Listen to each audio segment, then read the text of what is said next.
कुछ भी संभव ऐसे नहीं है। जो जनता जिसको स्वीकृत करेगी वही होगा। जी बिल्कुल जी। जहां से बात आपने शुरू की थी, हाँ। आपने कई देशों का भ्रमण करवा दिया था, ऑस्ट्रेलिया से लेकर और हमारे पड़ोस में इंडोनेशिया तक, और दोनों यूपीए में हुए।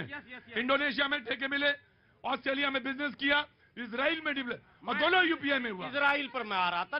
जब आप इजराइल पहुंचे तो मेरे दिमाग में एक नई बात आ गई। इजराइल से भारत का 1947 से 1992 तक कोई संबंध नहीं था। इजराइल, एक मिनट रुक जाइए, बीच में नहीं था। 1992 में पहली बार कांग्रेस के प्रधानमंत्री पीवी नरसिम्हा राव ने राजनयिक, आर्थिक और सब कुछ, अब तो व्यापारिक भी, मेरा कहना है कि कांग्रेस सावरकर को निशाना बनाकर जिस अल्पसंख्यकों को मोहना चाहती है, उस अल्पसंख्यकों से मैं कहना चाहता हूं कि विश्व स्तर पर अल्पसंख्यक समुदाय इजराइल को क्या कहते हैं, कब्जा करने वाला, यानी फिलिस्तीन का, जिसका भारत पक्षधर रहा, हमेशा फिलिस्तीन के पक्ष में रहा यूएनओ में। तो हम लोग मानते हैं आज भी कि इजराइल वहां जुल्म कर रहा है, वैसे ही जैसे कश्मीर में पाकिस्तान घुसपैठ कर रहा है। तो ऐसे में उस इजराइल से दोस्ती करने वाले कांग्रेस को हम अपना हितैषी कैसे मानेंगे, ये भी एक सवाल। और जिस दौलत वाले को आप सामने लाकर कह रहे हैं कि इसी से लोकतंत्र खतरे में है, सर, एक दौलत वाले को आप कह रहे हैं कि इसी से लोकतंत्र खतरे में, इसी के हेलीकॉप्टर पर मोदी जी उड़ रहे हैं, इसी का कमाया खा रहे हैं, इसी से देश चल रहा। जरा वो भी लिस्ट निकालिए कि वो टैक्स कितना इस देश को दे रहे हैं, जिससे हम लोग भी तो चल रहे हैं। उनके टैक्स का एक बार ब्यौरा दे दीजिए कांग्रेस महोदय। मौलाना, आप अपनी बात कहने के लिए पूरे स्वतंत्र हैं, लेकिन मैं पहली बात जो इजराइल और फिलिस्तीन के संदर्भ में कही, उस देश के प्रधानमंत्री ने वो फैसला लिया, उस एक्सटर्नल अफेयर्स मिनिस्ट्री ने वो फैसला लिया, देश के हित में फैसला लिया, और जो भी फैसला लिया वो मान्य है, वो मान्य है।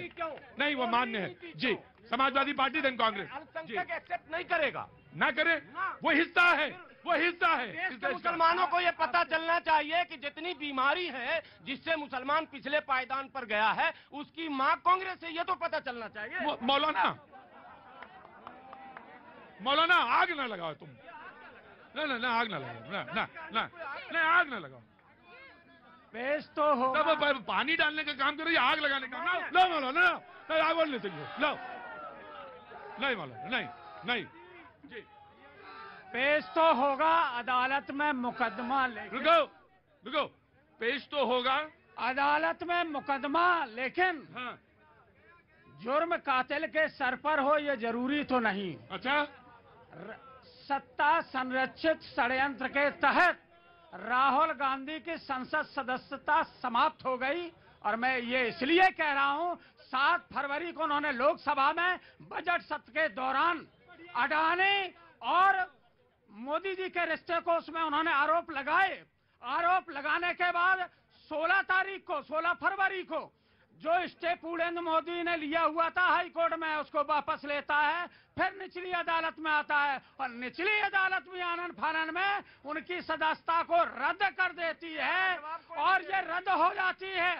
और अभी आप कह रहे थे कि मोदी को गाली देना, मोदी समुदाय को, मोदी कोई जाति नहीं है, मोदी कोई धर्म नहीं है, मोदी ललित मोदी भी है, मोदी पीलू मोदी थे जो ईसाई थे, मोदी सैयद मोदी थे, बैडमिंटन खिलाड़ी थे। तो ये कहना कि मोदी का अपमान करना एक ओबीसी समुदाय का अपमान करना है, ये बिल्कुल भी नहीं है। और चीज कहना चाहता हूँ, अभी यूपीए का भी जवाब दे रहे हैं। अभी आपने कहा आजम खान की सदस्यता चली गई, अब्दुल्ला आजम की सदस्यता चली गई इसी संसद में, और इसी संसद में 233 सांसद अपराधी हैं। 103 सांसद वो हैं जिन पे हत्या, लूट, बलात्कार के मुकदमे हैं। वो जेल जाएंगे कि नहीं जाएंगे? और क्या वो जेल जाएंगे? नीरव मोदी को जेल का क्यों सजा नहीं हो रही है? सर, नई सरकार बनते ही जब ये सूची इतनी लंबी है तो काला शर्ट तो उसी दिन पहन लेना चाहिए था जब मोदी जी ने दोबारा शपथ लिया। देखिए, अब इसमें 2-3 बातें आ चुकी हैं। देखिए, 2-3 बातें आ चुकी हैं। रही बात कास्ट पॉलिटिक्स करने की, तो पहले तो कास्ट सेंसस रिलीज कर दीजिए, उसमें साफ दूध का दूध पानी का पानी हो जाएगा कि अभी भी कितने एसेट्स है दलितों के पास, कितनी नहीं है। नहीं तो आप अपने फिर हवा में मत तीर मारिए, उससे सब स्पष्ट हो जाएगा कि आज भी कास्ट के नाम पे हमारा देश कितना आगे बढ़ा है, दलितों को कितना उद्धार हुआ है, कितना एसेट्स मिले हैं, कई सारे सवाल।